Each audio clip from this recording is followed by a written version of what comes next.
परम सनातन शाश्वत प्रभु द्वारिकाधीश जो राधा रानी के साथ विराजमान, ऐसे कृपा निधान के चरणों में विनयान्वित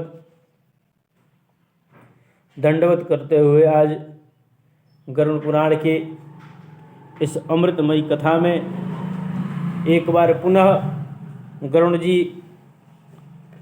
संवाद करते हैं और इस संवाद में प्रश्न करते हैं प्रभु से। कहते हैं, हे प्रभु, हे महाबाहु, सपिंडी श्राद्ध विधि, सूतक निर्णय, शय्यादान और पददान सामग्री और उनके दान की महिमा इत्यादि जो है हमको सुनाइए। हमको सुनने की विशेष इच्छा है। कैसे कि सपिंडन विधि ब्रूहि सूतकस्य च निर्णयम् शय्यापदानां सामग्रीं तेषां च महिमा प्रभो। गरुड़ के अमृतमयी वाणी को सुनकर के भगवान ने कहा कि शृणोताक्ष प्रवक्ष्यामि सपिंडवादखिला क्रियां प्रेतनाम परित्यज्य यथा पितृगणे विशेष न पिंडो मिलितो योषां पितामह शिवादिशो नोपतिष्ठन्ते दानानि पुत्रैर्दाता नयेकया। भगवान ने कहा, हे गरुड़, तुमने सपिंडीकरण श्राद्ध आदि से लेकर सब क्रियाएं तुमको कहता हूँ, श्रवण करो, जिससे प्राणी प्रेतत्व से छूट पितरों में प्रवेश करता है, जिनको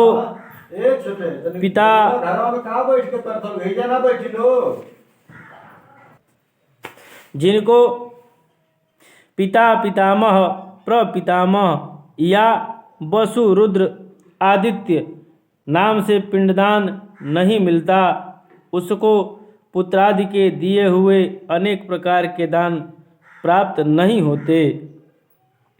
जिस पुत्र ने सपिंडीकरण श्राद्ध नहीं किया, वह पुत्र हर समय अपवित्र रहता है और उसके सूतक की निवृत्ति भी नहीं होती। इसलिए सूतक के अंत में पुत्र सपिंडी श्राद्ध अवश्य करे। अब मैं बताओ, अब मैं तुमको जिस वर्ण में जितना सूतक लगेगा वह कहता हूँ। सपिंडीकरण श्राद्ध क्या होता है? उसका नाम है 100 पिंडी ने पितर मेलन। सपिंडीकरण एक में मिला देना। जो जीव गत किया है, अगर पुरुष है तो पिता पितामह प्रपितामह उसमें मेल हो जाएगा। औरत है तो मातामही प्रमातामही वृद्ध प्रमातामही, तो उसी को सपिंडी कहते हैं। अब भगवान कहते हैं कि सूतक निर्णय, सूतक किसको कितने दिन का सूतक लगना चाहिए, किसको कितने दिन का सूतक लगता है, वह मैं कहता हूँ, उसको सुनो। कि ब्राह्मणस्तु दशाहेन, क्षत्रियो द्वादशेहनि, वैश्यः पंचदशाहेन, सूत्रो मासेन शुद्धयति। अर्थात 10 रात्रि में जो है ब्राह्मण पवित्र हो जाता है, अर्थात 10 रात्रि का सूतक ब्राह्मण का होता है। 12 दिन में क्षत्रिय जो है शुद्ध होता है, अर्थात 12 दिन का सूतक क्षत्रिय को लगता है। 15 दिन में वैश्य तथा 1 मास के पर्यंत शूद्र जो है पवित्र होता है। कुल के लोगों को 3 रात्रि, अपने कुल के लोगों को 3 रात्रि का सूतक होता है। बहुत जगह ऐसा विचार किया जाता है कि फलाने गत कर गए, हमारी 7 पीढ़ी में आते हैं कि नहीं आते हैं, 7 पीढ़ी हो गए तो दोष नहीं लगता है। अपने कुल परंपरा में यदि होगा तो 3 रात्रि का सूतक लगता है।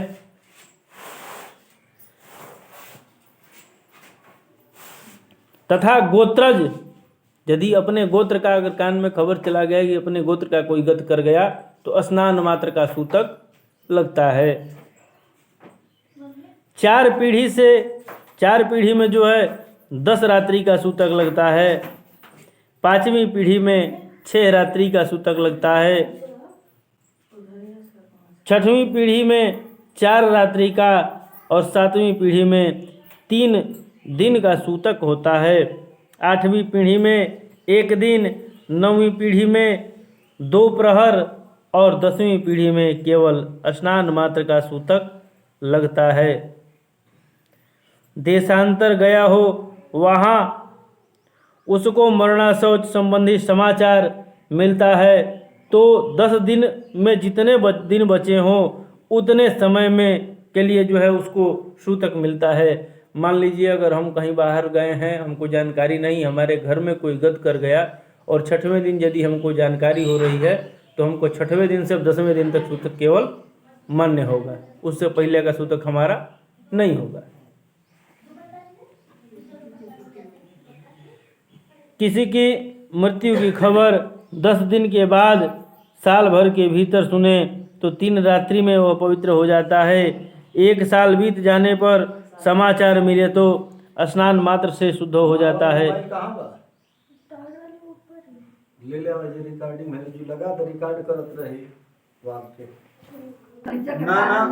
जो ब्राह्मण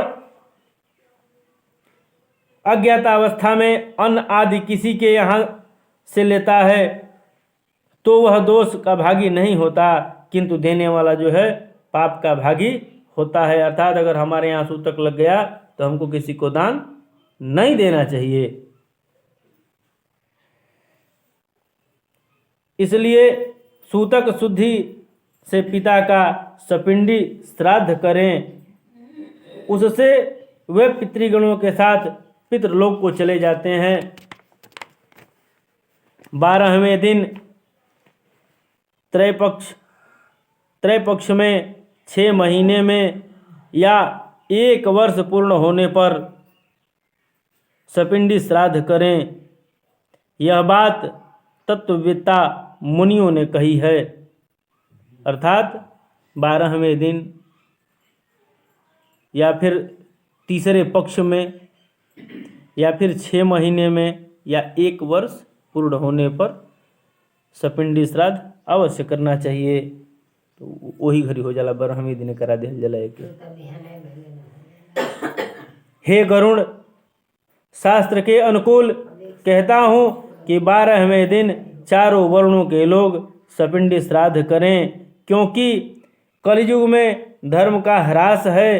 पुरुषों की आयु की अल्पता होने से शरीर में अस्थिरत्व होने से 12वें दिन सपिंडी श्राद्ध करना प्रशस्त है। यज्ञोपवीत, उत्सव, व्रत, उद्यापन, विवाह आदि ये शुभ कर्म गृह का मालिक मर जाए तो नहीं होते। जब तक पिंड मेलन नहीं होता तब तक सन्यासी उसके घर से भिक्षा भी नहीं लेते। अर्थात जब तक सपिंडीकरण श्राद्ध न हो जाए तो घर में किसी प्रकार का उत्सव नहीं होना चाहिए।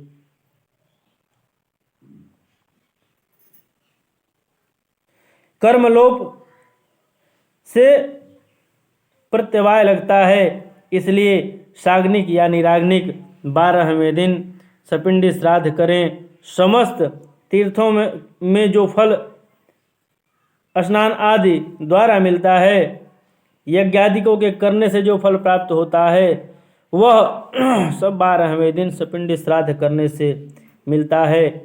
पुत्र स्नान कर, मृत स्थान पर गोमय कर लेपन कर, शास्त्रोक्त विधि से सपिंडी श्राद्ध करे। पाद्य, अर्घ, आचमनी आदि से विष्णुदेवों का पूजन भूमि में विकिर पिंड दे, हाथ का प्रक्षालन कर आचमन करे।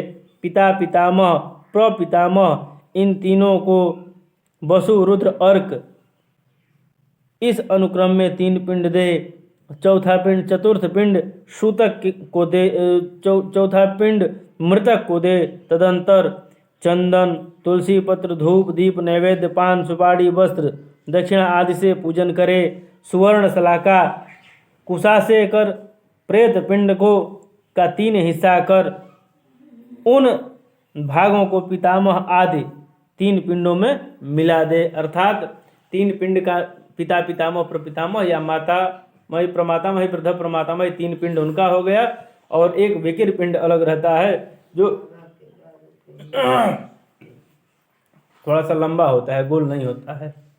और सुवर्ण शलाका पहले सोने का धागा बनता था, उससे उसको काटा जाता था, लेकिन अब कुश से जो है उसको 3 भाग में विभाजित कर दिया जाता है और एक एक भाग जो है तीनों में मिला दिया जाता है। इसी को पितरमेलन कहते हैं, इसी को सपिंडी कहते हैं। माता आदि को पितामही प्रपितामही वृद्ध प्रपितामही नाम से सपिंड करे, यह मेरा मत है। पिता के मरने पर यदि पितामह जीवित हो तो पितामह आदि नाम से पिंड दें, उनके पिता के पिंड का 3 भाग कर मिला दें। वैसे माता के मरने पर यदि पितामह ही जीवित हो तो पितृवत मातृश्राद्ध करें और पितामह के स्थानपत्र विष्णु नामोच्चारण कर पिंड रखें और मातामही के स्थान पर महालक्ष्मी के नाम का उच्चारण कर पिंड रख दें। दोनों को पिंड से मिलावें। सपिंडन आदि कर्म अपुत्र का पति सपिंडन आदि कर्म अपुत्र का पति करे, पर उसका सपिंडीकरण उसकी सास आदि के साथ नहीं होना चाहिए। एक अन्य मत के अनुसार विधवा स्त्री का सपिंडीकरण पति ससुर और वृद्ध ससुर आदि के साथ करें। हे गरुण, यह मेरा मत नहीं है, अर्थात स्त्रियों का स्त्रियों के साथ और पुरुषों का पुरुषों के साथ सपिंडीकरण करें। विधवा स्त्री का सपिंडन पति के साथ होना चाहिए। यदि स्त्री की पति के साथ दाह क्रिया हुई हो तो ससुर आदि के साथ पिंड उसका सपिंडीकरण तृण मध्य में रख करके किया जाता है। एक ही पिता पर माता पिता का दाह संस्कार करने पर एक ही पुत्र प्रथम पिता के निमित्त पिंडदान आदि तथा स्नान कर माता का सपिंडीकरण करे। हे गरुण, सपिंडन कर पितृतर्पण मंत्रों द्वारा स्वाहाकार का उच्चारण अवश्य करे। उसके बाद अतिथि को भोजन करावे और हंतकार की सदा करे, हंतकार की पूजा करे, जिससे पितर मुनि देव मानव आदि जो है तृप्त होते हैं। हंतकार का मतलब होता है समूह के डोम अगर उनसे उनके हंतकार का अभी तो पिता प्रपिता माता प्रमाता हो गया, पत्नी वाला यहाँ पर आ गया तो ध्यान न दी लोग, खाली वो श्रृंखला में चलते चले जाएंगे। सपिंडी श्राद्ध के दिन चंदन अक्षत से ब्राह्मण चरण की पूजा कर पितरों को अक्षय तृप्त के लिए दान करें। अन्न घी स्वर्ण चांदी गौ घोड़ा हाथी रथ भूमि ये सब आचार्य को दें। तदंतर स्वस्ति वाचन पूर्वक रोली अक्षत नैवेद्य आदि से ग्रहों का के वेदी का विनायक का पूजन करे। आचार्य मंत्रों से अभिषेक कर रक्षा सूत्र अपने दाहिने हाथ में बंधवा कर यजमान के दाएं हाथ में रक्षा बांधे। पुनः हाथ में अक्षत दे विसर्जन करे। तदंतर नाना प्रकार के मिष्ठान्न से ब्राह्मणों को भोजन कराकर दक्षिणा मोदक आदि जल के पूर्ण 12 घड़े दे। अनुक्रम में ब्राह्मण जल स्पर्श, क्षत्रिय आयुध स्पर्श, वैश्य चाबुक स्पर्श, शूद्र जो है दंड स्पर्श करे तो पवित्र हो जाता है। इस प्रकार सपिंडन का कर्ता पूर्व पहने हुए वस्त्रों का त्याग कर सफेद वस्त्र जो है पहनकर शय्यादान करे। शय्यादान की इंद्र आदि देवता काफ़ी प्रशंसा करते हैं। इसलिए मरने पर तथा जीवित रहने पर भी शय्यादान अवश्य करे। सुंदर काष्ठ की शैया को अच्छे बेल बूटे रेशमी सूत से गुथी हुई स्वर्ण के पत्रों से सुशोभित करे। ऐसी शैया पर कोमल सफ़ेद रुई से भरा हुआ गद्दा, उसके ऊपर सुंदर तकिया रखे, उस पर सफ़ेद वस्त्र ढका हुआ हो, उसके ऊपर सुगंधित पुष्प स्थापित करे। रेशम के डोरे से बंधी हुई आनंद को देने वाली ऐसी शैया को तैयार कर भूमि पर बिछा देवे। उस शैया पर छाता, मच्छरदानी, पैसा, दियत, चामर, आसन, भोजन के बर्तन, झारी, कलश, शीशा, पंचरंग का चंदवा, अन्य भी कार्य में आने वाली सामग्री सब उसके चारों ओर अपने अपने स्थान पर रख दे।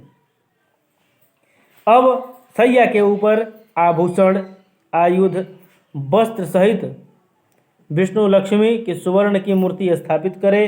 तदंतर सौभाग्यवती स्त्री के लिए शैया पर काजल, इंगूर, रोली, वस्त्र, आभूषण आदि दान दे। माने सौभाग्यवती स्त्री के लिए काजल, रोली, इंगूर, सिंदूर, ये सब जो है वस्त्र, आभूषण, यह सब शैया पर रखना चाहिए। ऐसी शैया को तैयार कर स्त्री सहित एक ब्राह्मण का गंध पुष्प आदि से पूजन कर कान और अंगुली में आभूषण आदि से युक्त करे। पगड़ी आदि वस्त्र पहनाकर सुख शैया पर लक्ष्मी नारायण देव के आगे बैठावे। तदंतर कुमकुम, पुष्पमालादि से हरि और लक्ष्मी की पूजन कर लोकपालों तथा ग्रहों का, देवी का, गणेश का पूजन करे। उत्तराभिमुख हो कुसुमांजलि से ले और ब्राह्मण के समक्ष मंत्र कहे। यथा कृष्ण त्वदीयास्ति शय्या क्षीरोद सागरे तथा भूयाद शून्येयम मम जन्मनि जन्मनि।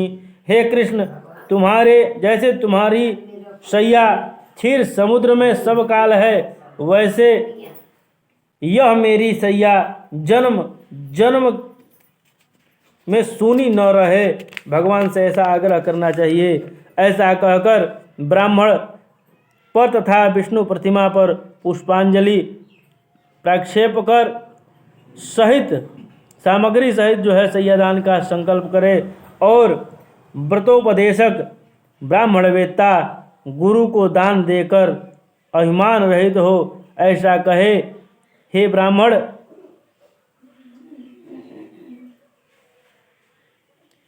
दद्यात् व्रतोपदेष्ट्रे च गुरवे ब्रह्मवादिने गृहीत्वा ब्राह्मणेन त्वं को ददाति कीर्तवान। हे ब्राह्मण, आप इस शैया को ग्रहण कीजिए। तब ब्राह्मण कोदात कस्मादात कामोदात कामोदात कामयते कह करके इस मंत्र का उच्चारण करके शैया ग्रहण करे। इसके बाद शैया पर स्थित ब्राह्मण की लक्ष्मी नारायण की प्रतिमा को हिलावे, नमस्कार कर प्रदक्षिणा कर उसका विसर्जन करे। यदि घर में पर्याप्त संपन्नता हो तो समस्त सामग्री सहित अति रमणीय शैया का दान करे। यदि सामर्थ्य हो तब मकान भी दान करे। जीवन में अपने हाथ से शैयादान और विखोज करने की रुचि हो तो पर्व दिन में जो है इसको करे। एक शैया एक ही ब्राह्मण को दे, विभाग कर विक्रय इस लोक और परलोक में निसंदेह जो है विभाग इसका नहीं करना चाहिए। विभाग करने से दाता का अधः पतन होता है। सुपात्र को शैयादान देने से इच्छित फल प्राप्त होता है। और दान देने वाले के लिए इस लोक और परलोक में निसंदेह जो है प्रसन्नता होती है।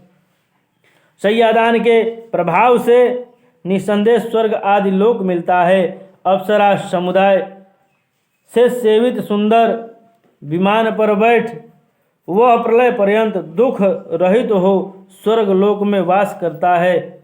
सब तीर्थों में पर्व दिन तिथियों में जो पुण्य होता है उसे भी अधिक पुण्य जो है शय्यादान करने से मिलता है। इसलिए शय्यादान कर पददान करे। अब मैं पददान को कहता हूँ, पददान को सुनिए। पददान में छाता, जूता, वस्त्र, अंगूठी, कमंडल, आसन, पंचपात्र ये 7 वस्तुएं पद कही गई हैं। दंड, ताम्रपात्र, कच्चा अन्न, पकवान, अर्घ और यज्ञोपवीत मिलाकर पद की संपूर्णता होती है। इस प्रकार यथाशक्ति 13 पद 13 ब्राह्मणों को 12वें दिन देवें।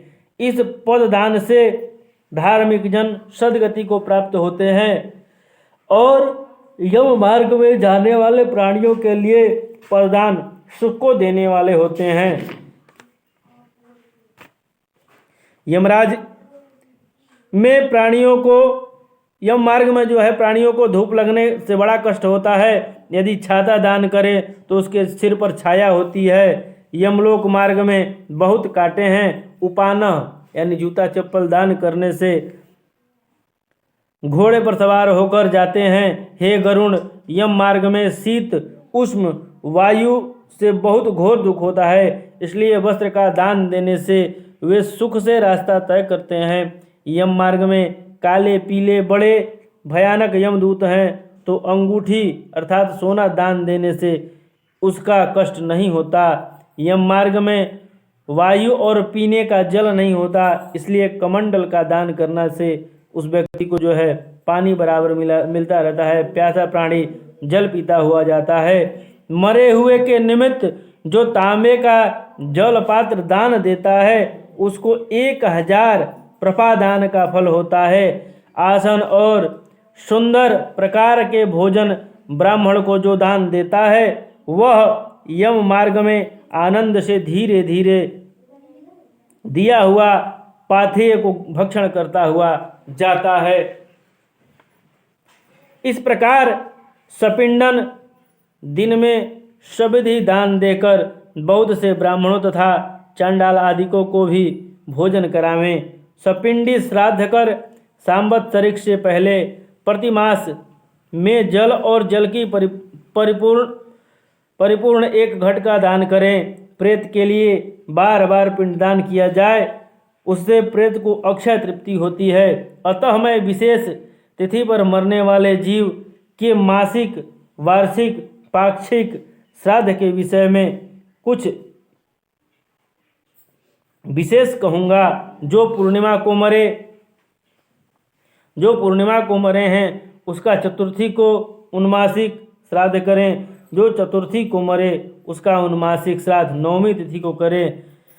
जो नौवीं तिथि में जिसकी मृत्यु हुई है उसका उन्मासिक श्राद्ध रिक्ता तिथि चतुर्दशी को होता है। इस प्रकार पाक्षिक श्राद्ध 20वें दिन करना चाहिए। यदि एक ही महीने में 2 संक्रांतियां हो तो 2 महीने का श्राद्ध मल मास में करना चाहिए। यदि एक ही मास में 2 महीने हो, दोनों मास में वे ही दोनों पक्ष और 3 तिथियों को जानना चाहिए। जो अधिक मास से पहले महीने में मर जाए उसका वार्षिक और मासिक श्राद्ध जो है तिथि के पूर्वान्ह में करें। दूसरे महीने में मरने वाले का अपराह्न में करना चाहिए। और संक्रांति में पिंडदान इस प्रकार प्रतिवर्ष मास द्वय में वार्षिक श्राद्ध होता है। संवत्सर के बाद श्राद्ध में 3 पिंडदान करे, परंतु एकोदिष्ट श्राद्ध न करे, उसमें पितृदोष लगता है। कुल विषय नहीं है, ये सब विषय यहाँ होता भी नहीं है, कोई करता कराता भी नहीं है। एकोदिष्ट श्राद्ध क्या है, उनाब्दिक श्राद्ध क्या है, यहाँ बस वही उत्तम, मध्यम और मलिन 3 कोटसी लोग जान गए। अब नया चल गया त्रिपिंडी इधर के लिए। त्रिपिंडी लोग जान गए और कुछ नहीं जानते होली कहा, हैं। ये सब क्या है? वो एकोदिष्ट श्राद्ध हो गया, पार्वण श्राद्ध हो गया। एक दृष्टता है, एकोदिष्ट श्राद्ध जिसे एक दिन में। हमको बताया गया कि हर महीने होता है श्राद्ध, जो है हर महीने होता है। एक जीव के निमित्तिक जब तक से वार्षिक श्राद्ध नहीं हो जाता तब तक से प्रत्येक मासिक, त्रैपाक्षिक, मासिक, खंडमासिक, ऐसे करके फिर वार्षिक बराबर चलता रहता है। वार्षिक लोग आजकल बिहाने भइले कर देता है, का मतलब वही ना है, इसलिए पहले में बता दिया गया, इसको निरूपित किया गया, बताया गया कि कलिकाल में 12वें दिन ही जो है इसको कर देना चाहिए। वार्षिक पिंडदान 12वें दिन ही करना चाहिए, क्योंकि कलिकाल में समय का भरोसा नहीं है। शादी विवाह मैंने कोई मंगल कार्य जो है 1 साल तक नहीं हो सकता है जब तक वो नहीं होगा, इसलिए उसको 12वें दिन कर देना चाहिए। इसी बीच में जो है यह भी श्राद्ध आते हैं, उसके बारे में बता रहा है। हे गरुड़, इस विषय में एक कथा है। कलाप नगर तथा उपवन में पितरों ने मनुपुत्र इक्ष्वाकु राजा से यह कथा कही थी, क्या हमारे वंश में सन्मार्ग पर चलने वाले कोई पुत्र होंगे जो गया में जाकर बड़ी श्रद्धा से हम पितरों को पिंडदान देंगे। हे गरुड़, इस प्रकार जो पितरों की क्रिया करता है वह जीव मुक्त होता है। जिस प्रकार भरद्वाज जी के पुत्र हुए, भरद्वाज के 7 पुत्रों ने गौ हत्या करने के पाप से 7 जन्म तक पाप भोग किया, वह पितृभक्ति के प्रभाव से मुक्त हो गए। वे 7 पुत्र दशार्ण देश में व्याघ्र, कालंजर पर्वत पर मृग, सरद्वीप में चक्रवाक पक्षी, मानसरोवर में हंस हुए। फिर कुरुक्षेत्र में जाकर के वेद पाठी ब्राह्मण हुए। सब पितरों से श्रद्धा करने से जीवन मुक्त हो गए। इसलिए जीव पितरों से भक्ति रखे, क्योंकि इस लोक और परलोक में पितृभक्ति करने से जो है सुख मिलता है। हे गरुड़, और अर्धदैहिकाख्यान मैंने तुमसे कहा, यह पुत्र की इच्छा परिपूर्ण करने वाला और पिता को मुक्ति देने वाला है। निर्धन मनुष्य की भी इस कथा को सुन सब पापों से मुक्त हो जाता है तथा दान देने का फल मिलता है। जो कोई मेरे कथानुसार श्राद्ध, दान आदि करके गरुड़ पुराण को सुनेगा, उससे जो फल होगा वह अब मैं कहता हूँ उसको श्रवण करो। पिता प्रसन्न होकर सत्पुत्र देते हैं, पितामह प्रसन्न होकर गोधन देते हैं, प्रपितामह प्रसन्न होकर बहुत प्रकार की धन संपत्ति प्रदान करते हैं, वृद्ध प्रपितामह प्रसन्न होकर अनेक तरह के अन्न आदि को देते हैं। सब पितर श्राद्ध द्वारा तृप्त होकर पुत्र के इच्छित कार्य सिद्ध कर यम मार्ग में धर्मराज मंदिर को जाते हैं तथा धर्मराज की सभा में परम आदर से स्थित होते हैं। सूत जी ने कहा, इस प्रकार भगवान विष्णु ने अर्धदैहिक संबंधी दान आदि विधि तथा महात्म्य कहा, जिसको सुनकर के गरुड़ जी प्रसन्न हो गए।